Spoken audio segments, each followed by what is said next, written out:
Sometimes the really revealing moments in governance aren't the big, high-profile policy debates. Oh, definitely not. They're the political skirmishes that start locally, and then all of a sudden they just reveal these massive fault lines of constitutional power. Exactly. And that's what we're looking at today. We're talking about an incident where a political leader is publicly asked to take responsibility for a crime, an alleged crime. Right. And the response is so brilliantly sarcastic and defiant that it doesn't just reject the demand, it calls the whole legitimacy of the state's action into question. And that strategic defiance is, I think, what makes the source material we analyzed for this deep dive so compelling. We are looking at a stack of reports detailing a rapidly escalating political controversy in Antigua. It's, rooted in an alleged incident of arson. Right. But it quickly morphs into this fundamental, really high-stakes debate about administrative integrity, institutional independence, and I think most critically, the separation of powers. Okay, so let's unpack this and set our mission for today. We've got this report detailing a political boxing match around an alleged arson incident. It's got the opposition leader, the prime minister, all entangled. A classic setup. It really is. Yeah. Our goal today is to go way beyond the headlines. Yeah. We're going to extract the core facts of the alleged crime, yes, but we are mainly going to be dissecting the astonishing political defiance that came next. And those crucial questions. And those crucial structural questions raised about whether the executive branch is inappropriately influencing institutions like the police, like regulatory bodies. Yeah. For you, the learner, this is really a shortcut to understanding how quickly political tension can challenge the established rule of law and the independence of state actors. The setting is absolutely crucial here to get the full picture. Okay. We're dealing with an incident that occurred over a week before these really intense political exchanges we're talking about. So there was a time lag. A significant one. And the core event was the alleged setting of fire to materials that belong to the Antigua Public Utilities Authority. That's APUA down at a place called Morris Bay. And APUA is a big deal. It's a vital entity. It's responsible for providing essential services, water, electricity. So this isn't just like minor vandalism. It's an alleged property crime against critical public infrastructure. And the key players, they just define the battle lines almost instantly. Immediately. You've got Prime Minister Gaston Browne, who sets this initial, very aggressive tone by making public demands. The direct target of those demands is the opposition leader, Jamel Pringle. Right. But the real fire starter, the one who injected the absolute non-negotiable defiance into the conversation, is another figure. Yes, opposition MP Sherfield Bowen, who's also the UPP deputy leader. Yep. He's the one that really elevates this. He is. And when you look at the sequence of events that the reports detail, what's so striking is the immediate and very specific overlap between the prime minister's political commentary and what the police do next. It's that intersection, or maybe fusion is a better word, as the opposition alleges, that is the central issue that raises these profound red flags about the potential for executive influence over, these institutional actors. Okay, so let's start at the foundation of this whole thing. The alleged crime itself. Right. Unknown persons allegedly set fire to those APUA materials at Morris Bay. As you mentioned, this is utility property. It carries significant public interest because APUA ensures basic services for everyone. So an act of arson or even severe vandalism against this kind of infrastructure is really serious.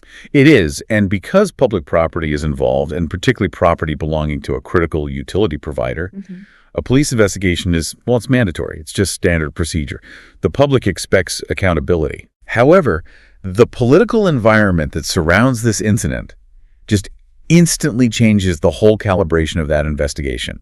It stops being purely a matter of law enforcement. And it becomes intensely political. Instantly. And here is where the executive branch steps into the investigation, at least rhetorically at first. Yes.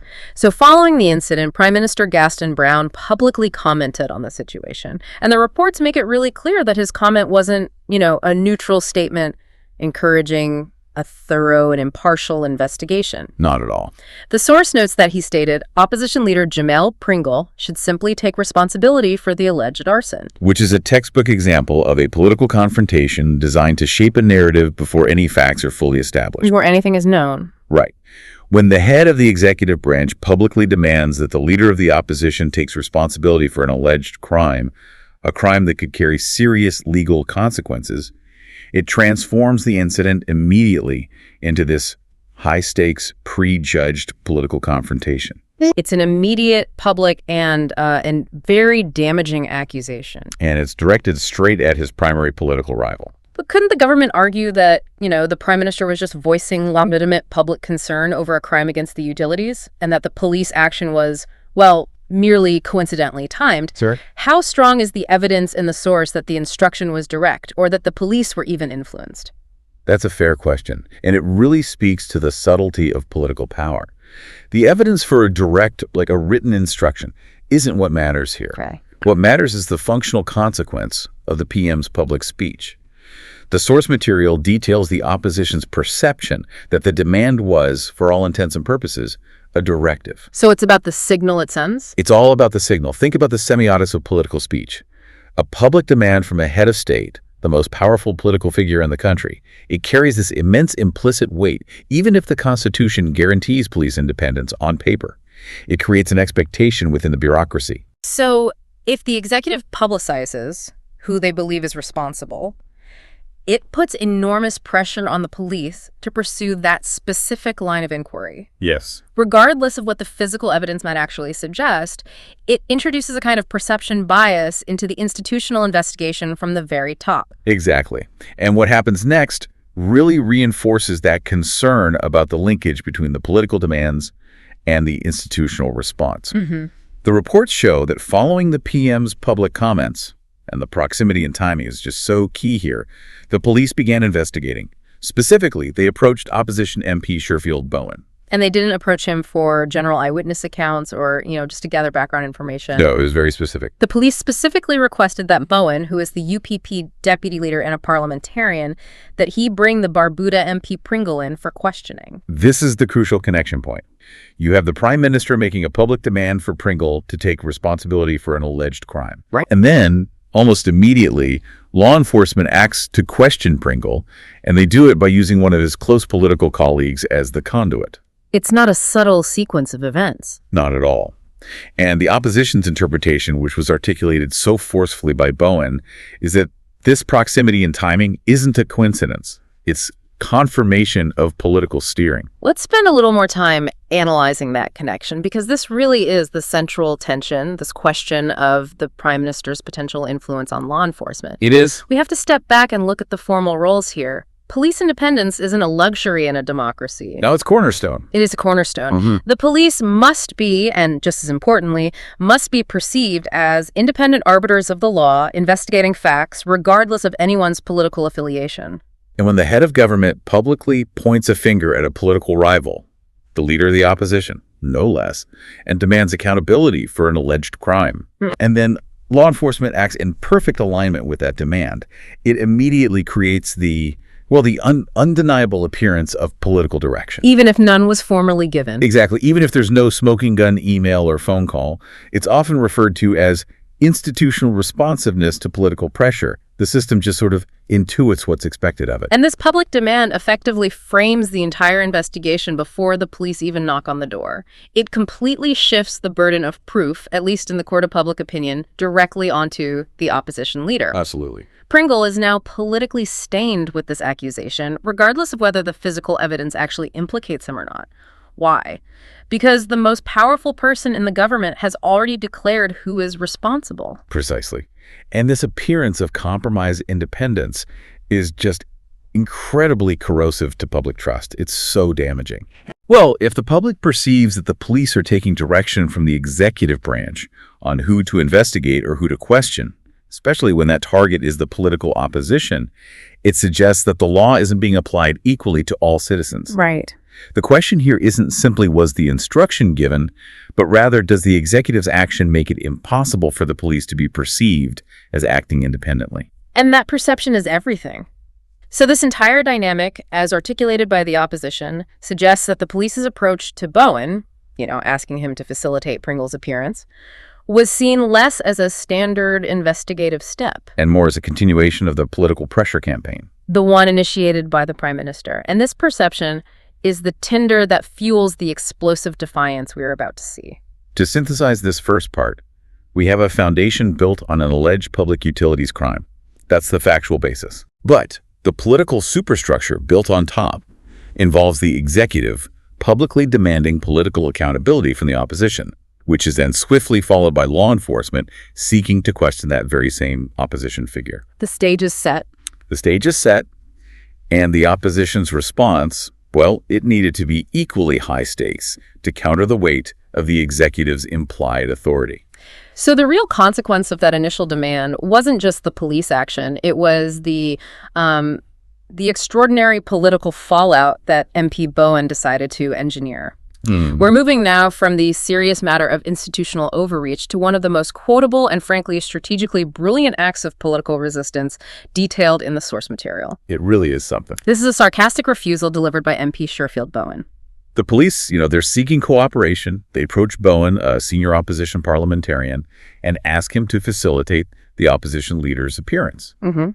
They're essentially asking for the opposition to willingly participate in an investigation that they already believe is politically motivated. So they're walking into a trap. Well, at least they perceive it that way. Yeah. And Bowen's response is just an absolute refusal, but it's cloaked in this layer of pure political performance art. The specific defiance is just astonishing in its clarity and its wit. We have the quote directly from the source. Bowen told the police, and he used a tone that was, ostensibly respectful but entirely dismissive. Right. He said, respectfully, I will bring him on February 31st. February 31st. Let's just pause on the significance of that date. It's a non-existent date. It doesn't exist. It doesn't exist. So this is not a simple rejection. It's a non-negotiable refusal disguised as a scheduling promise. It completely transforms the refusal from a private procedural matter into a public, symbolic statement of resistance. He's telling the police, and by extension the executive branch, which he believes instructed them, that their demand is based on fiction. On fantasy. He's implying that the request has the same reality and legitimacy as the 31st day of February. It's a total dismissal of the premise of their inquiry. The genius of choosing this particular date is that it denies the legitimacy of the request without incurring the immediate legal penalty of, say, outright non-cooperation. That's a great point. He didn't say, we refuse to appear. He said, we will appear when the impossible happens. This rhetorical device is just gold for the opposition. It signals to their base that they will not only stand firm against what they see as intimidation, but they'll mock the power structure in the process. They'll have fun with it. This is a classic example of seizing the narrative. By using sarcasm, Bowen elevates the dispute above the level of just a criminal investigation. He reframes it as a political absurdity. The focus shifts from the alleged arson to the perceived overreach of the state in demanding a political opponent's compliance in a manner they view as illegitimate. So the executive wanted compliance. And the opposition gave them a meme. He didn't stop there. He didn't just stop at sarcasm. If the initial refusal was strategic, the next step was a direct, full-throated challenge to state authority. It was designed to expose what the opposition views as the state's default mode of operation: aggression. Bowen challenged the police to escalate their approach. This is where the dialogue shifts from sharp wit to outright provocation.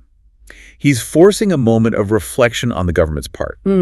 Bowen suggested, and this is another crucial detail from the source, he said, if he really wants to arrest Mr. Pringle, send the riot squad, because that's the way they normally act. Send the riot squad and take him in. Send the riot squad. That is a breathtaking dare. It really is. A riot squad is a specialized unit. It's designed for crowd control, for civil disturbance, for high-risk situations. It is fundamentally disproportionate to the questioning of a sitting member of parliament about some property materials. It's completely over the top. The implication of this statement is just enormous, and it's twofold. First, it suggests a profound belief held by the opposition that the current government routinely uses aggressive, heavy-handed, and maybe even excessive methods. That's symbolized by the riot squad. That this is how they deal with politically charged situations involving dissent or opposition figures. So Bowen is characterizing the government's expected behavior as inherently coercive. And what's the second implication? The second is, by daring the government to use maximum force, Bowen is creating an impossible political trap for the prime minister. Explain that. Okay, if the government actually does send a riot squad, they confirm Bowen's accusation of using disproportionate state violence against a political rival. And the political fallout would be Massive. Massive. But if they don't send the riot squad, they appear weak and undermined.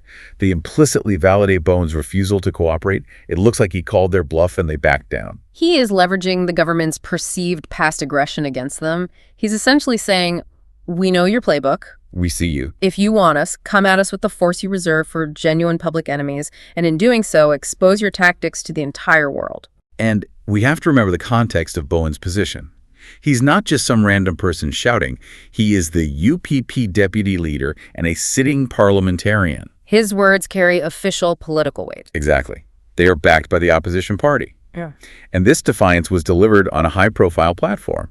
The source says it was on Observer AM, giving immense weight and reach to his direct confrontation with state actors. This turned a simple police inquiry into a national political spectacle. The entire sequence, the impossible date followed by the riot squad dare, is just a strategic masterclass in denying the executive's power while simultaneously seizing the public narrative. So they chose not to simply defend Pringle on the facts of the case? No, they chose to prosecute the government's alleged method of governance. It was a much bigger play. So this section really reveals the full flavor of the defiance. You have the absolute refusal, camouflaged by a non-existent date, and then the subsequent open challenge to the state to use the full weight of its perceived coercive power. It turns the simple act of questioning into a highly visible political spectacle designed to highlight what the opposition views as executive intimidation. And this powerful political theater, it directly paved the way for the explicit constitutional critique that came next. Bowen wasn't just settling for sarcasm. He was using this entire incident to formally accuse the Prime Minister of acting fundamentally contrary to the spirit of the Constitution. All right, let's transition now from the political theater of the refusal to the core constitutional accusation, because this is where it gets really serious. Yeah. Bowen was clearly using this moment to launch a systematic critique, defining the actions of Prime Minister Gaston as a total overreach of his role. This is where this deep dive gets into the structural risks to governance. When a senior opposition figure uses terms like total overreach of his role, they are invoking the fundamental principles of governance. Right, the separation of powers. Separation of powers. This isn't a critique of an unpopular policy. It's an accusation that the very mechanisms of democracy are being circumvented. And Bowen grounded this in history, stating that he believes this type of behavior has always been the norm for the current government, which suggests a pattern of eroding institutional independence over time. That quote is highly illuminating regarding the political climate. Bowen's claim was explicit. The Prime Minister thinks that he is the be-all and end-all of the administration of Antigua and Barbuda. Let's dissect that. Yeah, we need to dissect what that actually means in a constitutional context. It speaks to a perceived fusion of power, where the boundaries that should strictly separate the executive, the Prime Minister, from independent regulatory or enforcement institutions have become porous, or maybe even dissolved entirely. In a parliamentary system, the Prime Minister governs and provides political direction, but he does not constitutionally administer the day-to-day operations or dictate the legal findings of independent bodies. He sets the ship's course. He doesn't personally swab the decks. A good way to put it. The claim that he sees himself as the be-all and end-all suggests a system where the process of law enforcement and regulatory administration are seen by the PM, at least according to the opposition, as mere extensions of his political will. And this is a critical distinction for you, the listener, to grasp. In a healthy democracy, the Prime Minister provides policy direction, but the Commissioner of Police and the Director of the DCA, they operate under the law, not under the Prime Minister's direct instruction regarding specific investigations or enforcement actions against individuals. Absolutely.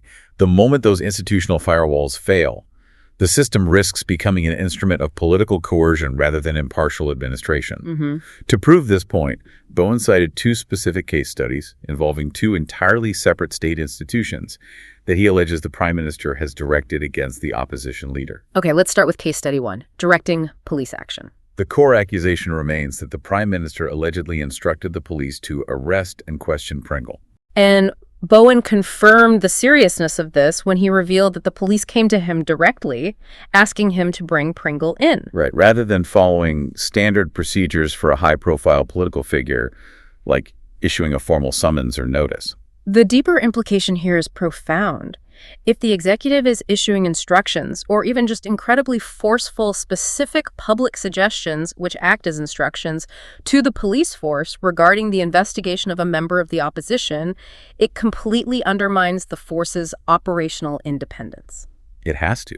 The police are responsible to the rule of law, administered fairly to everyone, not to the political demands of the ruling party. And we must remember the constitutional mandate.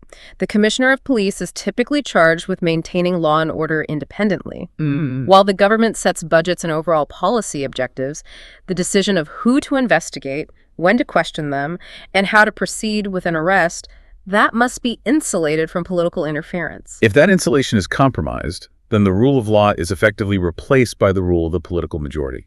The investigation into the APUA materials itself is valid. No one is disputing that. But the alleged political steering of that investigation toward the Prime Minister's primary political rival, that constitutes the alleged constitutional overreach. It weaponizes the state's power to investigate against political dissent. And this alleged action, it just bypasses the whole due process mechanism. If the police are responding to the PM's public demand for Pringle to take responsibility, they aren't following the evidence. Oh, they're following a political narrative. Exactly. For the learner, the key insight here is that the integrity of the process is lost the moment the political objective supersedes the legal procedure. And this type of administrative coercion, it creates an atmosphere where political opposition becomes inherently dangerous. How so? Well, what recourse does a political opponent have if they believe the police are politically compromised? They have to rely on public defiance, as Bowen demonstrated, because they suspect the formal legal channel is already biased against them from the start. Now, what makes Bowen's critique so much more powerful than just an isolated complaint is that he immediately links this alleged police influence to a second, entirely unrelated institutional action. And this is the argument for a systemic pattern. Yes. Case study 2 involves the DCA and a tent. A tent. He alleges that the Prime Minister ordered the Development Control Authority, the DCA, to destroy the opposition leader's tent in a place called Old Road. This specific incident is critical. It supports Bowen's overarching narrative that the PM views the entire state apparatus as a tool to be used against his opponents. So what exactly is the DCA? The DCA handles planning, building, and regulatory enforcement. For the listener who may not be familiar with Antiguan governance, the DCA is a critical choke point for any developer or citizen seeking to erect any kind of structure, which means it's a body that must operate with impeccable impartiality. And the Prime Minister, as head of the executive, he has no constitutional role in directing the DCA on specific, localized enforcement actions against private structures. None, much less those belonging to a political rival. This alleged ordering of the DCA to act against Pringle's property suggests a complete disregard for the institutional process and for the procedural fairness mandated by law. And Bowen emphasized the regulatory violation claim inherent in the action itself. He stated that the DCA itself stands in violation of its own rules and law in the manner in which they have acted. So, if the allegations are true, the PM isn't just ordering the DCA to enforce the law. No. He's ordering them to break their own rules to target an opponent. That suggests a level of institutional damage where the PM's purported authority overrides established legal and regulatory frameworks entirely. And that is the definition of administrative capture. Exactly. For the learner, this isn't just about Pringle's tent, the loss of physical property. It's about the failure of the institutional firewall that is meant to protect every citizen from the political whims of the leader. Yes. If the planning authority can be directed by the executive against a political rival, it can be directed against any citizen who steps out of line. It links abstract political power directly to a tangible punitive cost, the destruction of property and the waste of resources.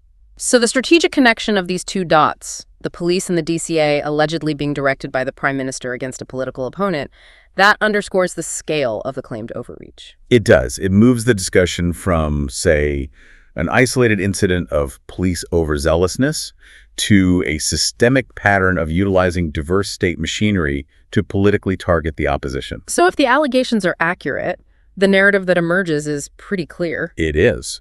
The executive is utilizing law enforcement resources to investigate politically charged crimes in regulatory bodies to enforce planning violations, all while circumventing standard institutional independence for the singular purpose of targeting a key political rival. And that is the heart of the governance crisis raised by this source material. It questions the very mechanisms of institutional checks and balances. It paints a disturbing picture where those mechanisms, the guarantee of fair administration of the law and regulations, are allegedly being systematically eroded to serve immediate political aims. And that creates an environment where dissent is not simply debated, but actively penalized through the state apparatus. And the political consequences of this erosion are severe.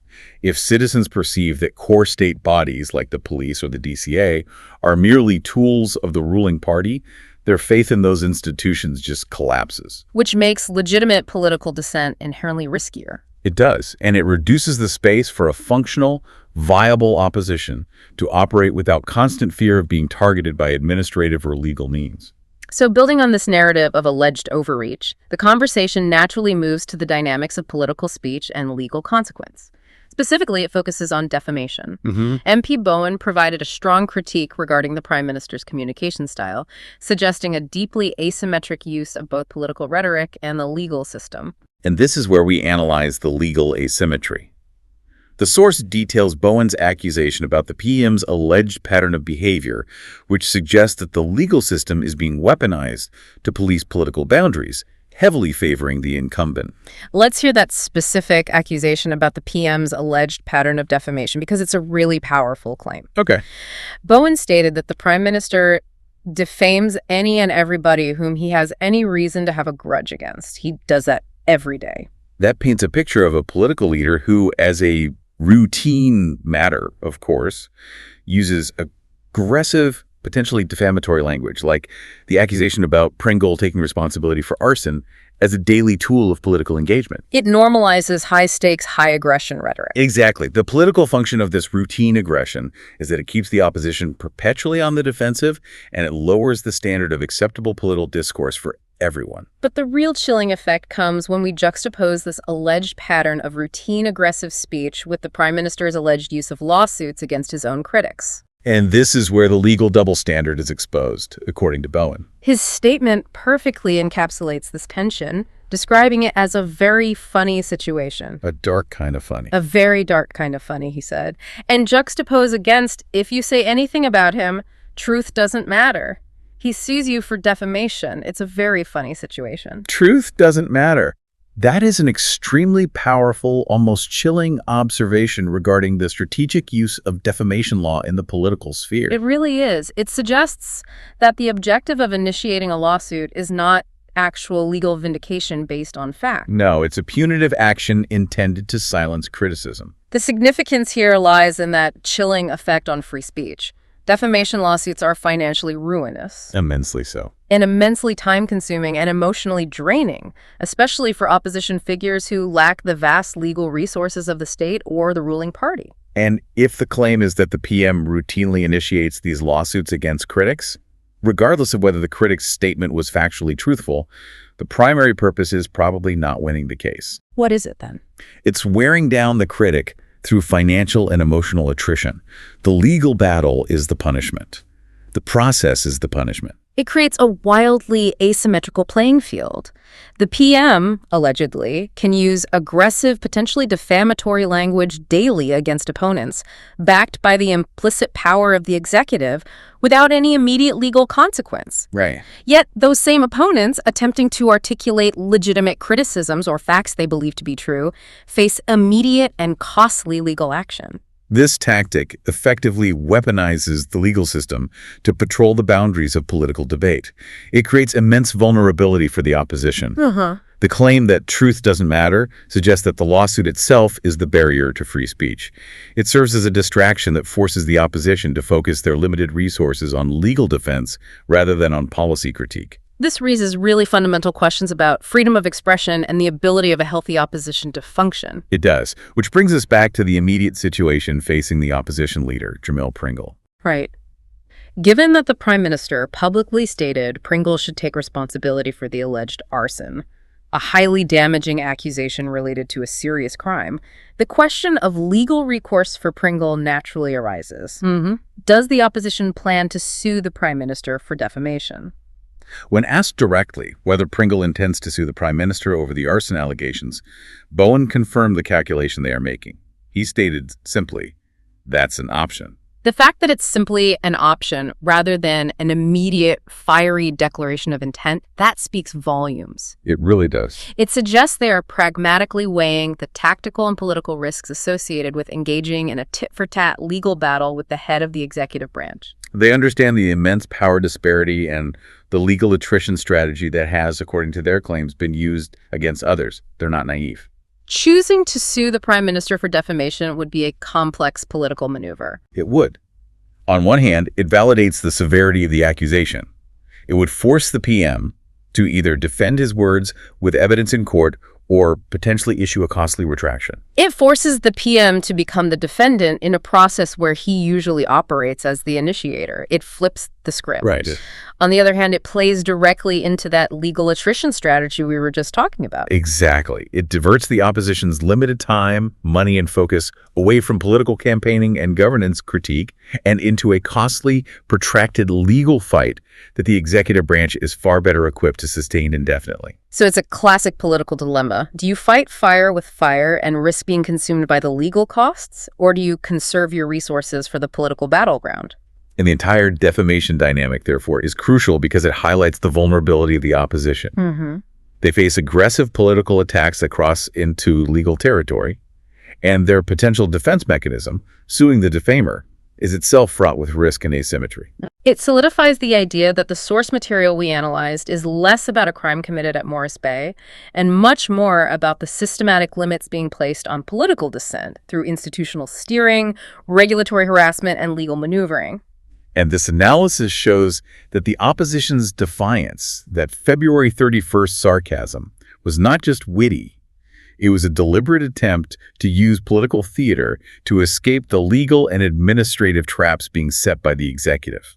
We've reached the conclusion of this deep dive, and it's clear that the political situation in Antigua, as documented in these sources, is, it's volatile. As putting it mildly, we started with the specific incident, the alleged arson at Morris Bay involving APUA materials, but that quickly became secondary to the ensuing political and constitutional drama. What followed was the alleged command chain. The prime minister demands responsibility from the opposition leader, followed swiftly by the police requesting that the opposition leader be brought in for questioning. This was then met by that sarcastic, highly effective, and strategically brilliant refusal from MP Sherfield Bowen, who scheduled Pringle's appearance for February 31st. And dared the authorities to send the riot squad. The heart of the matter, however, lies in the allegations of systemic executive overreach and administrative capture. Yes.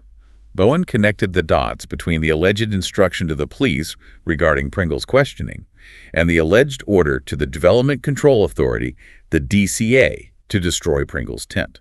Allegedly in violation of the DCA's own rules. This dual-pronged attack suggests a willingness to use both law enforcement and regulatory bodies to target a political opponent. And overlaying all of this is that high-stakes political boxing match over defamation. Right, where the opposition claims the PM routinely uses defamatory language against opponents, but aggressively sues critics, even claiming that truth doesn't matter. This creates an asymmetrical legal burden designed, according to the opposition, to force political self-censorship.